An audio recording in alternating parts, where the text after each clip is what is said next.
মনে করত পৃথিবীর পরাশক্তিদের একটা তারা আয়রন ডোম, কেউ তাদের মাটিতে আঘাত করতে পারবে না, কেউ সেখানে মিসাইল ছুড়তে পারবে না, কেউ সেখানে আক্রমণ করতে পারবে না। আজকে ইরান আক্রমণ করে দেখিয়ে দিয়েছে ইহুদিদের অবস্থা কতটা করুণ হতে পারে। হিন্দুত্ববাদীদের বারবার দেখেছি পাকিস্তানে আক্রমণ, বাংলাদেশের সীমান্তে নিরীহ বাঙালিদের হত্যা করতে আমরা দেখেছি। আবার তাদের আস্ফালন, আবার তারা নানা সময় নানাভাবে কটাক্ষ করেছে, তিরস্কার করেছে বাংলাদেশিদেরকে নিয়ে, মুসলমানদেরকে নিয়ে। সামান্য 2-4 দিন লড়াই করতে পারে নাই, তারা চুপ হয়ে গেছে। আজকে আমরা আফগানের কথা বললে তাদের চুলকায়, একদল মিডিয়া আছে তাদেরও চুলকায়। কেন কেন আফগানে তোমরা পরাজিত হয়েছো, সে পরাজয়ের গ্লানি এখন ভুলতে পারছো না। তালেবানরা কি করেছে? নিজের রাষ্ট্র হেফাজত করেছে। তালেবানরা কি করছে? নিজের রাষ্ট্রের উন্নতি করছে। তালেবানরা কি করেছে? নিজের রাষ্ট্রের শান্তি শৃঙ্খলা ফিরিয়ে এনেছে। যে আফগান 30 বছর যাবত, 40 বছর যাবত অগ্নিগর্ভে পরিণত ছিল, এ আফগানে তালেবানরা শান্তি এনেছে। আফগানের উন্নয়ন তালেবানরা করছে। তাদের ব্যথা অন্য জায়গায়। তারা মনে করে বাংলাদেশ, পাকিস্তান, আফগান মুসলমান রাষ্ট্রগুলো যদি শক্তিশালী হয় আর মুসলমানদের গোলাম বানানো যাবে না। সন্ত্রাসী বলে, জঙ্গি বলে মুসলমানদের উপর অত্যাচার করা যাবে না। সন্ত্রাসী বলে, জঙ্গি বলে মুসলমান রাষ্ট্রগুলোকে অবরোধ করা যাবে না। সন্ত্রাসী বলে, জঙ্গি বলে টুপি দাড়িওয়ালাদের বিরুদ্ধে কোনো ধরনের ব্যবস্থা নেওয়া যাবে না। এইটাই তাদের ভয়। আল্লাহর কসম করে বলি, আল্লাহ দয়া করা শুরু করেছেন আমাদের দিকে, রহমতের দৃষ্টি দিয়েছেন। 5ই আগস্ট এটা সূচনা। যে বা যারা বলে ফেসিবাদ ফিরে আসবে, আবার আসবে, প্রতিশোধ নেবে, আল্লাহর কসম ফেসিবাদ ফিরবে না। ফেরাউন ফিরতে পারেনি, নমরুদ ফিরতে পারেনি। এই সময় আল্লাহ আমাদের উপর অনুগ্রহ করেছেন, আমাদের বিজয় অভিযান শুরু হয়েছে। আল্লাহর কসম এই ভারতে ইসলামের পতাকা উড্ডীন কবে হবে?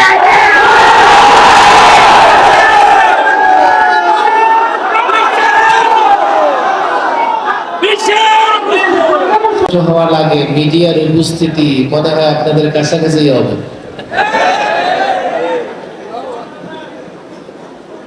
এক একটা চোখ শুধু আমার দিকে তাকায় আসে, দেখছেন আপনারা? ইদানিং আবার এগুলো দেখলে আমার একটু ভয় লাগে। একটা সময় টেলিভিশন মিডিয়াতে আমি অনেক কথা বলতাম, অনেক টক শোতে আমি গেছি। বাংলাদেশের এক এক চিহ্নিত নাস্তিকের দাঁত ভাঙার জবাব দেওয়ার জন্য আমি টেলিভিশন টক শোতে গিয়েছি একাধিকবার। এবং আমার যদ্দূর মনে আছে, কোন নাস্তিক দাঁত নিয়ে টক শো থেকে ফেরত যেতে পারেনি। আমি নাস্তিক মোরতাদদের ভয় পাই না, আমি আমার স্বজাতীয় ভাইদের ভয় পাই। না জানি তারা কোনো কথায় ক্ষুব্ধ হয়ে বা ভুল বুঝে উল্টাপাল্টা প্রচার করে কিনা। আজকে আমাদের যে গুণটা বেশি থাকার দরকার ছিল সেটা নাই, পরস্পরে সহনশীল হওয়া, পরস্পরের প্রতি সহানুভূতি দেখানো। আজ হয় কি, আমরা যদি কোনো ভুল করি তা আমাদের লোকেরাই আমাদেরকে এভাবে টানাটানি করে, কাপড় রাখা সম্ভব হয় না। মিডিয়াগুলো আসছে, তাদেরও ভিউ দরকার। আজকাল ফেসবুক, ইউটিউব থেকে কামাই করা যায়। আমি মিডিয়ার ভাইদের বলবো, দেখো মাহফিল অন্তত এই জন্য রেকর্ড করো, দুনিয়া উদ্দেশ্য না হয় আখিরাত যেন উদ্দেশ্য হয়। এরপর যদি আল্লাহ তাবারক ওয়া তাআলা হালাল ভাবে, হালাল পন্থায় কোন উপার্জনের ব্যবস্থা করে দেন, আলহামদুলিল্লাহ বলুন। রাত কম হয়নি অনেক, তাছাড়া এই জায়গাটা প্রচন্ড গরম। ঠিক আমি এখানে ঢোকার পরে আমার মনে হচ্ছে উত্তপ্ত কোথাও ঢুকছি। চরম উত্তপ্ত এই জায়গায় লম্বা আলোচনা করাও মুশকিল। তাছাড়া রাত অনেক হয়েছে, আমার পরে সিদ্দিক সাহেব হাফিজুর রহমান সিদ্দিকও আলোচনা করবেন। আমি মনে করি ঠিক বর্তমান পরিস্থিতিতে এই বর্তমান বাস্তবতার আলোকে সামান্য কয়েকটা কথাই বলা উচিত, দীর্ঘ কথা নয়। এক নম্বর কথা হচ্ছে, ইসলাম কি জিনিস, ইসলাম মানলে আমরা দুনিয়া আখেরাতে কিভাবে উপকৃত হব, ইসলাম যদি না মানি আমরা দুনিয়া আখেরাতে কিভাবে ক্ষতিগ্রস্ত হব, এটা আমাদের সকলের জানা দরকার। কথা ঠিক না বেঠিক? বলবেন হুজুর আমরা জানি বলেই তো মাহফিলে এসেছি, না হলে এত কষ্ট করে এই ঠান্ডা মৌসুম বলতে 4 দিন 5 দিন বৃষ্টি হওয়ার কারণে এখন গোটা বাংলাদেশ এয়ার কন্ডিশন হয়ে গেছে। আমি এই কথা বলি না যে আমরা ইসলাম জানি না কিংবা ইসলাম বুঝি না। মঞ্চে ওলামায়ে কেরাম আছেন, মাশাআল্লাহ যথেষ্ট যোগ্য আলেমরাও এখানে আছেন, অনেক মাদ্রাসার ছাত্ররা এখানে আছেন, যাদেরকে আমি মহব্বত করি, ছাত্ররাও আমাকে মহব্বত করে। আমরা জানি না এমন নয়, তবে এতটা জানি না যতটা জানলে আমরা জাতিকে ইসলাম বুঝাইতে পারতাম। ইসলামের উপরে চলার জন্য, দ্বীনের উপরে অবিচল অটল থাকবার জন্য আল্লাহ তাবারক ওয়া তাআলা দ্বীনের নানা বিষয়ে আমাদেরকে জ্ঞান দান করেছেন, কিন্তু এটা যথেষ্ট নয়। আমরা এই জাতিকে ইসলাম বুঝাইতে পারি নাই। এই জন্য আপনারা আশ্চর্য হবেন, আমরা যখন ইসলামের কথা বলি, আবার এর বিপরীত দিক থেকে কেউ যখন বস্তুবাদের কথা বলে, নগদ অর্থের কথা বলে, পদ পদবীর কথা বলে, দুনিয়ার স্বার্থের কথা বলে, লোভ লালসা দেখায়, তারা ইসলাম ছেড়ে দিয়ে ওদিকে দৌড়াইতে থাকে। কথা ঠিক না? তাহলে ইসলাম যে সবচেয়ে লাভজনক বিষয়, এটা আমরা জাতিকে বুঝাইতে পারি না। ইসলাম যে দুনিয়া আখিরাতের কল্যাণের বিষয়, আমরা জাতিকে বুঝাইতে পারি নাই। মাদ্রাসার ছাত্রদের আমি বলবো, দেখো একটা বড় চ্যালেঞ্জ এটা তোমাদের জন্য। যদি জাতিকে ইসলাম বুঝাতে না পারো, ইসলামের প্রয়োজনে, ইসলাম রক্ষার প্রয়োজনে, দ্বীন রক্ষার প্রয়োজনে তোমাকে মাঠে একাই থাকতে হবে, কেউ তোমার সঙ্গ দিবে না। আর যদি জাতিকে ইসলাম বুঝাতে পারো, জাতি যখন তোমার সঙ্গ দেবে, তোমার সহযোগিতা করবে, ইসলাম এবং মুসলমানের বিরুদ্ধে যতই ষড়যন্ত্র হোক না কেন, প্রত্যেকটা ষড়যন্ত্রের দাঁত ভাঙা জবাব দিতে পারবে।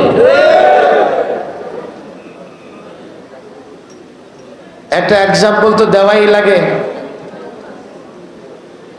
বাংলাদেশে জাতিসংঘের মানবাধিকার কমিশন একটা অস্থায়ী কার্যালয় খুলতে চায়।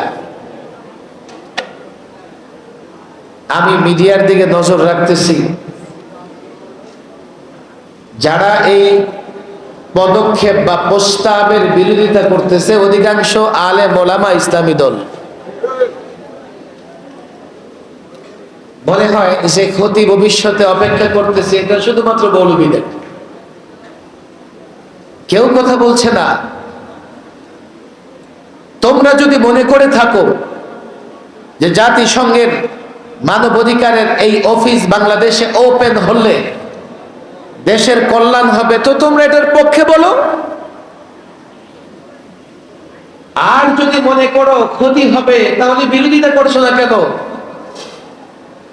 কেন বিরোধিতা করছো না? আমরা ধর্মীয় দিক দেখি, এ দায়িত্ব দেশের মানুষ আমাদেরকে দিয়েছে, যার জন্য আমরা বাংলাদেশের যে প্রান্তে যাই না কেন, হাজারো লাখো মানুষ জমায়েত হয়। তারা মনে করে ধর্মের কথা, ইসলামের কথা আলেমদের মুখে শুনতে হবে। তারা মনে করে আলেমরা ধর্ম ইসলাম সম্পর্কে দিক নির্দেশনা দেবেন। আমরা যখন দেখছি এই অফিস ঢাকায় যদি ওপেন হয়, ধর্ম ক্ষতিগ্রস্ত হবে, ইসলাম ক্ষতিগ্রস্ত হবে, দেশও ক্ষতিগ্রস্ত হতে পারে। আমরা কথা বলছি আমাদের ইমানের জায়গা থেকে, কিন্তু তারা মুনাফিক, তারা কথা বলছে না। যদি মনে করো কেন কথা বলবো, এটা কল্যাণ রাষ্ট্রের জন্য, সেটাও বুঝাও আমাদেরকে, সেটাও বুঝাও। আমরা তাদেরকে বুঝাতে ব্যর্থ হইছি যে কি কি ক্ষতি আমাদের হবে। এটা আমাদের একটা ব্যর্থতার জায়গা। মাদ্রাসার ছাত্র, আলেম ওলামা হাতে পায়ে ধরে বলে যাই, আমি তো প্রায় 30 বছর যাবত রাজনৈতিক ময়দানে, বড়দের জোতা টেনে টেনে রাজনৈতিক ময়দানে আমি সামান্য কিছু কাজ করার চেষ্টা করেছি। এই দীর্ঘ সময় কাজ করার পরে আমার যা উপলব্ধি হয়েছে সেটা এটাই যে আমরা জাতিকে ইসলাম বুঝাতে পারি নাই। যার জন্য দেখবেন যে কোনো জাতীয় কাজে, সেটা নির্বাচন হোক, সরকার গঠন হোক, মরার পরেও শান্তির আশা করা যায় না। আমি রাজনীতিবিদদের বলি, শোনো, আজকে যুক্তি তর্ক নয়, বিতর্ক নয়, যুক্তি দেবার মতো সময় মাহফিলে হয় না। আমি ওপেন বলি, চ্যালেঞ্জ গ্রহণ করতে পারো, রাজনীতি করো, কোনো নিষেধ নাই, রাষ্ট্র চালাও, কোনো নিষেধ নাই, ইসলাম মেনে রাষ্ট্র চালাও, 5 বছর নয় 50 বৎসর ক্ষমতায় থাকতে পারবে। আপনাদের কষ্ট হবে, রাত অনেক হয়ে গেছে। আমি নিজেও সংস্কার করতেছি এখন রাষ্ট্রের। আল্লাহ ভালো জানে এই সংস্কার করতে করতে রাষ্ট্রটাকে কোথায় নিয়ে যাই। জাতীয় ঐক্যবদ্ধ কমিশনের বৈঠকে আমিও যাই। রাষ্ট্র মেরামত করতে হবে, রাষ্ট্র সংস্কার করতে হবে। আমি 1 বছর আগে যে কথা বলেছি, 5ই আগস্টের অভ্যুত্থানের পরে আমি যে কথা বলেছি, রাষ্ট্র মেরামত করতে চাও, সংস্কার করতে চাও, আগে ঠিক করো কিভাবে রাষ্ট্র মেরামত করবে, কোন ফর্মুলায় রাষ্ট্র মেরামত করবে, কোন থিওরি দিয়া রাষ্ট্র মেরামত করবে। কোন তন্ত্র মন্ত্র দিয়া যদি রাষ্ট্র মেরামত করতে চাও, 9-6 হবে, রাষ্ট্র মেরামত হবে না, সংস্কার হবে না। যদি তোমরা এখান থেকে একটু, ওখান থেকে একটু নিয়ে সংস্কারও করো, এই সংস্কারে জাতির কোনো ভাগ্যের পরিবর্তন আসবে না। আমি ক্লিয়ার বলি, সংস্কারে আমি আসি, রাষ্ট্র সংস্কার হচ্ছে, যেহেতু এই সংস্কারের পেছনে কোরআন নাই, সুন্নাহ নাই, আল্লাহর নবীর আদর্শ নাই, আল্লাহর নবীর থিওরি নাই, আছে পশ্চিমাদের আদর্শ, পশ্চিমাদের তন্ত্রমন্ত্র। আল্লাহর কসম করে বলি, এই সংস্কারে জাতি, দেশের জনগণের কোনো লাভ হবে না। পরিষ্কার বলি আমি এই কথাগুলো। আমি দেখতেছি বসে বসে কি সংস্কার হচ্ছে। রাষ্ট্র চালাতে যাও, যুবক রাজনীতি করতে চাও, করো না। এই সংস্কারে এখন কয়েকটা বিষয় যুক্ত হয়েছে। 10 বছরের বেশি প্রধানমন্ত্রী টানা কেউ থাকতে পারবে না। 2, ভালো করে বুঝেন, মেয়াদ 4 বছর, এখনো পাশ হয় নাই, 1 বছর কমেছে, 4 বছরের প্রস্তাবনায় আছে, হয়তোবা 5 বছর। এই প্রচলিত তন্ত্র মন্ত্র সিস্টেমে ক্ষমতায় থাকলে 5 বছর থাকতে পারবে, আর টানা থাকলে 10 বছর থাকতে পারবে। আর যদি ইসলাম মেনে রাজনীতি করো, 50 বছর থাকলেও তোমার কেউ নামাতে পারবে না। আমারে বুঝান রে ভাই, একটা মানুষ ভালো, ইসলাম এবং প্রচলিত তন্ত্রের এই জায়গাটায় বড় পার্থক্য আছে, বুঝার চেষ্টা করেন। এই যে 10 বছর 5 বছর ভাগ করা আছে, একটা মানুষ ন্যায় পরায়ণ সৎ, 10 বছর পরে তার ক্ষমতা ছাড়তে হবে কেন? সে থাকুক। আবার আরেকটা অসৎ মানুষ ক্ষমতায় চলে গেছে, কোনোভাবে ধান্দা করে, আর 10 বছর তার মাইর খাইতে হবে। ইসলাম মেনে রাজনীতি করো। কোন শাসক যদি জনগণের সঙ্গে খেয়ানত করে, কোন শাসক যদি জনগণের সম্পত্তি আত্মসাৎ করে, কোন শাসক যদি চাঁদাবাজি করে, টেন্ডারবাজি করে, শাসক দলের লোকেরা 24 ঘন্টা তাকে ক্ষমতায় থাকতে দেওয়া যাবে না। আর যদি জনগণের কল্যাণে কাজ করো 10 বছর কেন 10,000 বছর হাত পেলে থাকো, সমস্যা কি? এর মানে হলো ইসলাম মেনে রাজনীতি করলে তুমি আজীবন ক্ষমতায় থাকতে পারবে। কোথায় সমস্যা? কোথায় ইসলাম মেনে রাজনীতি করতে? লোকেরা ইসলাম বোঝে না। ইসলাম মেনে যদি রাজনীতি করো, আমি পরিষ্কার বলি, 56,000 বর্গ মাইলের বাংলাদেশ নয়। ইসলাম মেনে যদি রাজনীতি করো, ইসলাম মেনে যদি রাষ্ট্র পরিচালনা করো, ইসলাম মেনে যদি দেশ পরিচালনা করো, আল্লাহর কসম করে বলি 56,000 বর্গ মাইলের বাংলাদেশ নয়, গোটা পৃথিবী শাসন করতে পারবে। আমরা করেছি, আমরা ইউরোপ শাসন করেছি, স্পেন শাসন করেছি। মাদ্রাসার ছাত্রদের বলি, দেখো নিজেকে হীনমন্যতায় রেখো না, দুর্বল মনে করো না। আজকে তুমি মনে করো কোরআন সুন্নাহ পড়ে কিছুই করতে পারছো না। তুমি জানো এই কোরআন সুন্নাহ পড়ে আমাদের আকাবির আসলাফরা স্পেন ইউরোপ শাসন করেছে 782 ইয়ার্স, 782 বছর। মুসলমানরা ইউরোপ স্পেন শাসন করেছে। মুসলমানরা যদি ইউরোপ স্পেন শাসন না করত, ইউরোপের লোকজন এখনো ওই পাহাড়ের গর্তে বসবাস করত। আমাদের পাশের দেশে কসাই আছে, আছে না নাই? 16 বছর আমাদের সঙ্গে তার আত্মীয়তার সম্পর্ক ছিল। আমরা এবার পাস করে দিয়েছি, যাও, তোমাদের বিরহ আমাদের ভালো লাগে না। এখন ওরা যথেষ্ট আরামে আছে, থাকুক, থাকতে দেন যতদিন আরামে থাকতে পারে। মাঝে মধ্যে তার বক্তৃতায় বাংলাদেশি মুসলমানদের বিরুদ্ধে সে বক্তৃতা করে। অথচ এই কসাই জানে না ভারত শুধুমাত্র একটা গোত্র, মোগলরাই ভারত 700 শাসন করেছে 400 বছর। আজকে ভারতে যত আপনি স্থাপনা দেখবেন, ঐতিহাসিক স্থাপনা, লাল কেল্লা, আগ্রার তাজমহল, কুতুব মিনার, এ ভারতের নানা স্থাপনার পেছনে অবদান মুসলিম শাসকদের। এর আগেও মুসলমানরা ভারত শাসন করেছে। যেই মুসলমানেরা ভারত আবাদ করেছে, এখন সেই আবাদকৃত জায়গায় দাঁড়াইয়া এই কসাই মুসলমানদের বিরুদ্ধে বক্তৃতা করে। ইদানিং তার একটু চুপচাপ দেখা যায়। কেন জানেন? পাকিস্তানের হাতে মার খাওয়ার পরে সোজা হয়ে গেছে। আর ইহুদিরা মার খেয়েছে ইরানের হাতে। এখন দেখবেন খুব সোজা বাংলাদেশ নিয়ে খুব বেশি ষড়যন্ত্র আর কথা এখন বলে না। আমরা একটা স্বপ্ন দেখি, ছাত্র ভাইয়েরা একটা স্বপ্ন দেখে, ওলামা একরাম এখানে আসে, লম্বা সময় ধরে মার খাচ্ছে, আমরা মুসলমানরা মার খাচ্ছে। তবে একটা স্বপ্ন আমরা এখন আরো নিবিড়ভাবে গভীরভাবে দেখতে পারি, সেটা হচ্ছে আবারও এই ভারতবর্ষ মুসলমানদের অধীনে আসবে, মুসলমানরা তা পরিচালনা করবে।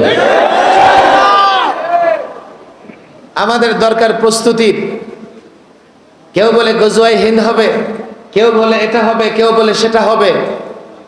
আমি পরিষ্কার বলছি, একটা লক্ষণ দেখা যাচ্ছে। কেন যেন আল্লাহ তাবারক ওয়া তাআলা আমাদের দিকে একটু রহমতের দৃষ্টি দিয়েছেন। এই রহমতের দৃষ্টির ফলেই ইহুদিরা, যারা মনে করত পৃথিবীর পরাশক্তিতে একটা তারা আয়রন ডোম, কেউ তাদের মাটিতে আঘাত করতে পারবে না, কেউ সেখানে মিসাইল ছুড়তে পারবে না, কেউ সেখানে আক্রমণ করতে পারবে না। আজকে ইরান আক্রমণ করে দেখিয়ে দিয়েছে ইহুদিদের অবস্থা কতটা করুণ হতে পারে। হিন্দুত্ববাদীদের বারবার দেখেছি পাকিস্তানে আক্রমণ, বাংলাদেশের সীমান্তে নিরীহ বাঙালিদের হত্যা করতে আমরা দেখেছি। আবার তাদের আস্ফালন, আবার তারা নানা সময় নানাভাবে কটাক্ষ করেছে। তিরস্কার করেছে বাংলাদেশিদেরকে নিয়ে, মুসলমানদেরকে নিয়ে। সামান্য 2-4 দিন লড়াই করতে পারে নাই, তারা চুপ হয়ে গেছে। আজকে আমরা আফগানের কথা বললে তাদের চুলকায়, একদল মিডিয়া আছে তাদেরও চুলকায়। কেন কেন আফগানে তোমরা পরাজিত হয়েছো, সে পরাজয়ের গ্লানি এখন ভুলতে পারছো না। তালেবানরা কি করেছে? নিজের রাষ্ট্র হেফাজত করেছে। তালেবানরা কি করছে? নিজের রাষ্ট্রের উন্নতি করছে। তালেবানরা কি করেছে? নিজের রাষ্ট্রের শান্তি শৃঙ্খলা ফিরিয়ে এনেছে। যে আফগান 30 বছর যাবত, 40 বছর যাবত অগ্নিগর্ভে পরিণত ছিল, এ আফগানে তালেবানরা শান্তি এনেছে। আফগানের উন্নয়ন তালেবানরা করছে। তাদের ব্যথা অন্য জায়গায়। তারা মনে করে বাংলাদেশ, পাকিস্তান, আফগান মুসলমান রাষ্ট্রগুলো যদি শক্তিশালী হয় আর মুসলমানদের গোলাম বানানো যাবে না। সন্ত্রাসী বলে, জঙ্গি বলে মুসলমানদের উপর অত্যাচার করা যাবে না। সন্ত্রাসী বলে, জঙ্গি বলে মুসলমান রাষ্ট্রগুলোকে অবরোধ করা যাবে না। সন্ত্রাসী বলে, জঙ্গি বলে টুপি দাড়িওয়ালাদের বিরুদ্ধে কোন ধরনের ব্যবস্থা নেওয়া যাবে না। এইটাই তাদের ভয়। আল্লাহর কসম করে বলি, আল্লাহ দয়া করা শুরু করেছেন আমাদের দিকে, রহমতের দৃষ্টি দিয়েছেন। 5ই আগস্ট এটা সূচনা। যে বা যারা বলে ফেসিবাদ ফিরে আসবে, আবার আসবে, প্রতিশোধ নেবে, আল্লাহর কসম ফেসিবাদ ফিরবে না। ফেরাউন ফিরতে পারেনি, নমরুদ ফিরতে পারেনি। এই সময় আল্লাহ আমাদের উপর অনুগ্রহ করেছেন, আমাদের বিজয় অভিযান শুরু হয়েছে। আল্লাহর কসম এই ভারতে ইসলামের পতাকা উড্ডীন কবে হবে?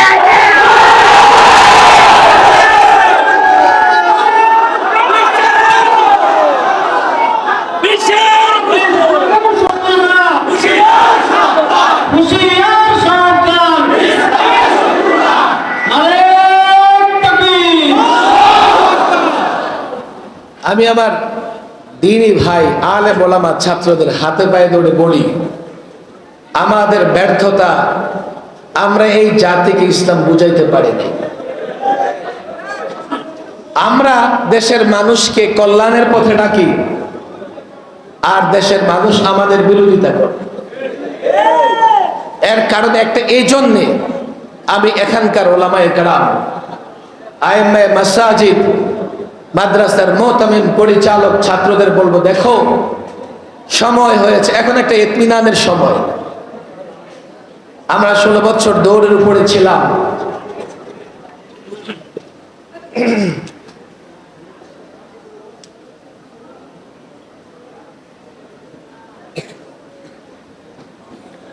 এই সময় আমাদের মূল কাজ কি? এই সময়ে আমাদের মূল কাজ হচ্ছে এক একটা মুসলমান যুবকের কাছে গিয়ে ইসলামকে পেশ করা। বলে, হুজুর সে তো মুসলমানের বাচ্চা, নামাজ পড়ে, রোজা রাখে, তার কাছে কি ইসলাম পেশ করব? কি ইসলাম পেশ করবা? আমি, তুমি, আমরা, আপনারা, আমরা কিন্তু জানি না সে নামে এবং বংশে ইসলাম গ্রহণ, ইসলামের উপরে থাকার দাবি করলেও তার কাজকর্মগুলো এখনো সে ইসলাম অনুযায়ী করতে পারে না। একটা চ্যালেঞ্জ আমি ছাত্রদেরকে বলি, তোমাদের জন্য একটা বড় চ্যালেঞ্জ হচ্ছে ইসলামটাকে যৌক্তিক জায়গা থেকে, প্রয়োজনে সায়েন্সের জায়গা থেকে, ইসলামটাকে দলিল প্রমাণের জায়গা থেকে, ইসলামকে বাস্তবতার জায়গা থেকে এই জাতির প্রত্যেকটা যুবকের কাছে পৌঁছাবার চেষ্টা করবো তো ইনশাআল্লাহ। লম্বা কথা হয়ে যাবে, অনেক রাত হয়ে গেছে। এই যে কদিন আগে একটা, আপনার কষ্ট হচ্ছে না তো? কদিন আগে নারী কমিশন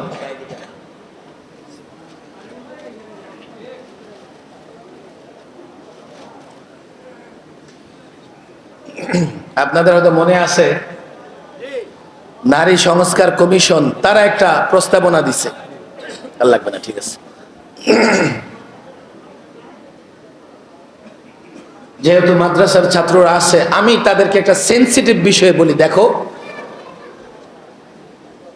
নারী বিষয়ক কমিশনের বড় আপত্তি কয়েকটা জায়গায়।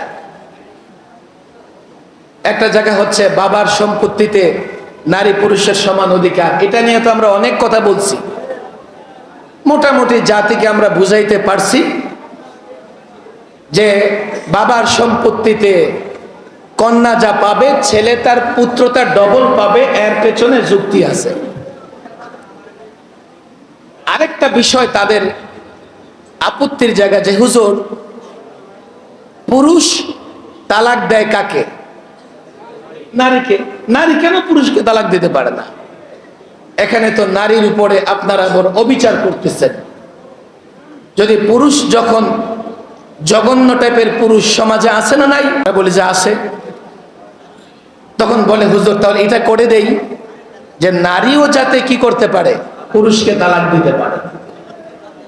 অথচ শরীয়তে নারীকে তালাক দেবার অধিকার দেয় নাই, তালাক দেবার অধিকার দিয়েছে পুরুষকে। ভালো করে শোনেন। এখন আমাদের আলেম ওলামা ছাত্ররা বলবে হুজুর আমরা তাহলে হেরে গেলাম, আমরা যে বলি ইসলাম সাম্যের ধর্ম, ন্যায়ের ধর্ম, ইসলাম তো এখানে ন্যায় কিংবা সাম্য প্রতিষ্ঠা করলো না। কোরআনে কারিমে, আমি লম্বা আলোচনায় যাব না, ছাত্ররা খেয়াল করে শোনো। কোরআনে কারিমে বলা হয়েছে নিসা হুকুম, বলো নিসা হুকুম, নিসা হুকুম হারসুল্লাকুম, তোমাদের স্ত্রীগণ তোমাদের ক্ষেত স্বরূপ।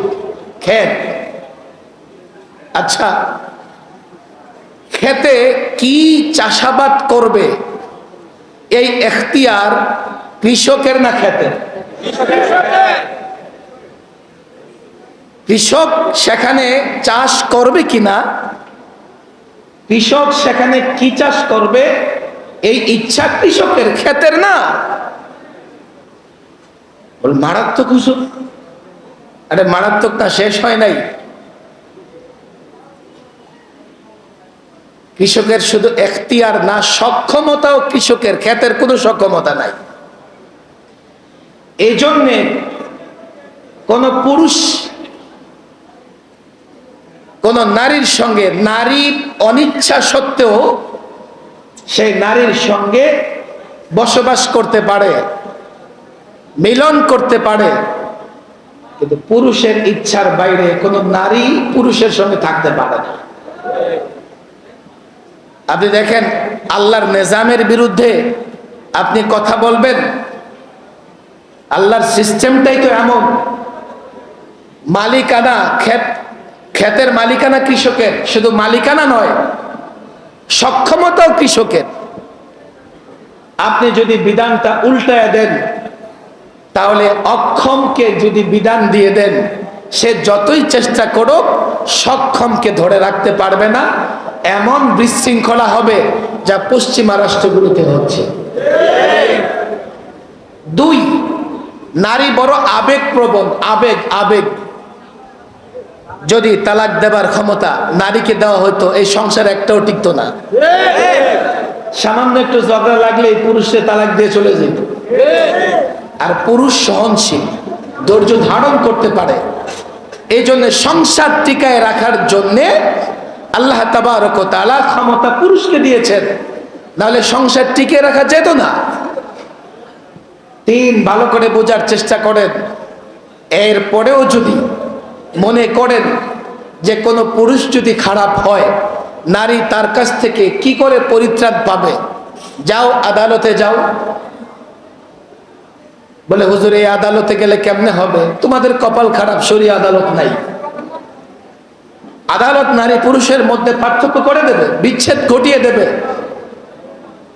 এই আদালত দেখাই দিলেন, বাঙালির হাইকোর্ট দেখাই দিলেন, গোটা জিন্দিগি পার হয়ে যাবে। আদালতের দেয়াল পর্যন্ত টাকা খায়। হুজুর এমন একটা রাস্তা দেখাই দিলেন, অন্য রাস্তা দেখান। অন্য রাস্তা হচ্ছে যখন নারী পুরুষ বিবাহ বন্ধনে আবদ্ধ হবে, তখন নারী পুরুষকে বলবে যে আমাকে শর্ত সাপেক্ষে তালাকে তাফবিজের অনুমতি দেওয়া হোক। এই জন্য কাবিননামার 18 নং ধারায় লেখা থাকে যে পুরুষ নারীকে তালাকে তাহফিজ গ্রহণ করার ক্ষমতা দিয়েছে কিনা, তো নিচে লেখা থাকে হা। খোর পুষ বনি বনা না হলে এই স্ত্রী তার নিজের নফসের উপরে তালাক গ্রহণ করতে পারে। আপনি এবার দেখেন কে বলেছে আমরা নারীদের উপর টর্চার করি? বিধান তো আছে, কত সুন্দর বিধান আছে ইসলামের। এইগুলো যদি আমরা এক একটা যুবক, এক একটা নারীকে ধরে বুঝাতে না পারি, কাল কোনোভাবে যদি ইসলাম প্রতিষ্ঠা করে ফেলে, নারীরা ঘর থেকে বের হয়ে যাবে আমাদের বিরুদ্ধে মিছিল করার জন্য।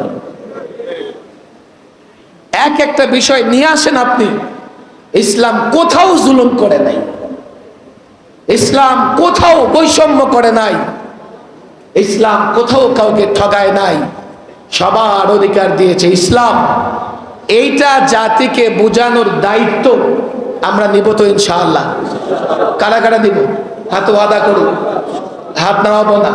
জাতিকে ইসলাম বুঝাবো তো ইনশাআল্লাহ, ব্যবসায়ীকে ইসলাম বুঝাবো তো ইনশাআল্লাহ, রাজনীতিবিদকে বুঝাবো তো। হাত নামান।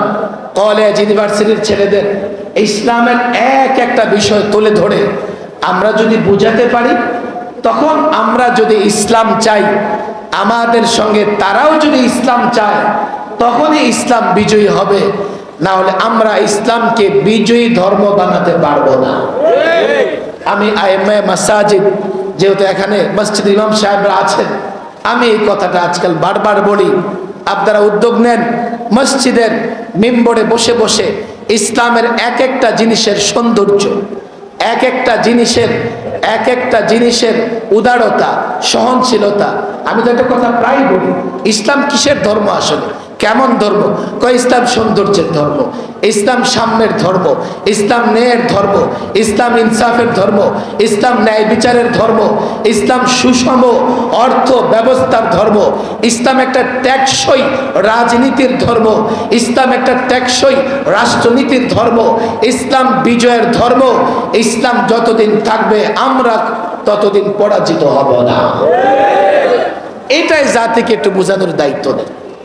এক একটা ছাত্র অন্তত এক এক দিন এক একটা যুবকের পেছনে মেহনত করবে, কি করে তাকে ইসলাম বোঝানো যায়। মুসলমানের গড়ে জন্ম নিয়েছে বলেই আপনি যদি মনে করেন সে ইসলাম বুঝে গেছে, এটা ভুল। সে যদি ইসলাম বুঝতোই, আপনি যখন ইসলামের নামে ডাক দিতেন আপনার কাতারে আসতো। সে যেহেতু ইসলাম বুঝে নাই, আপনি ইসলামের জন্য ডাক দিলে আপনার কাতারে না এসে সে স্বার্থের কাতারে চলে যায়। কথা ঠিক না বেঠিক? আমার একবার চ্যানেল আই একটা তৃতীয় মাত্রা অনুষ্ঠান হয়, টক শো। আমার উপস্থাপক প্রশ্ন করতেছে, হুজুর আপনারা কোথাও মাহফিলে গেলে হাজার হাজার লোক হয়, ভোট তো পান না। লোক হয় হাজার হাজার, মানে বড় সমাবেশ করেন,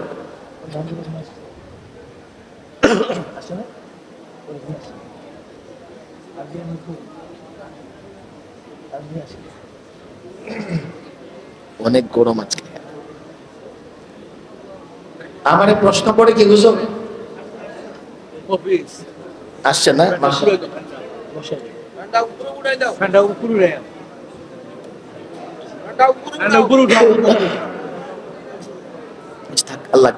আমি কথা শেষ করে দেব। আমার হাফিজুর রহমান সিদ্দিক সাহেব চলে আসছে, আসছে তো না?